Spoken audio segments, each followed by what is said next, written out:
اهلا وسهلا يا خالتي بامبا. اهلا بيكي يا حبيبتي. بقول ايه والنبي يا اختي ولو فيها رزاله. العفو يا خالتي بامبا، انتي بتقولي ايه؟ ده احنا جيران. يعني بقول لو كنت تحطي الاكل ده عندك في التلاجة. بس كده من عينيا يا خالتي بامبا. وبعد شويه يا اختي لقيت لك السيد جه.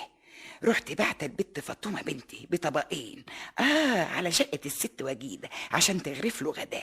ست وجيده الله يسترها طلعت الحلل من التلاجه، والبت قطقوطه غرفت اكل سيد ورجعوا الحلل تاني في التلاجه. وبعد شويه جه ابو سيد، رحت بعت البت تغرف لابوها برضه الاكل اللي احنا شايلينه في التلاجه عند الست وجيده. وبقى يختي كل ما يجي حد من العيال اروح اخبط عليها واغرف للعيال.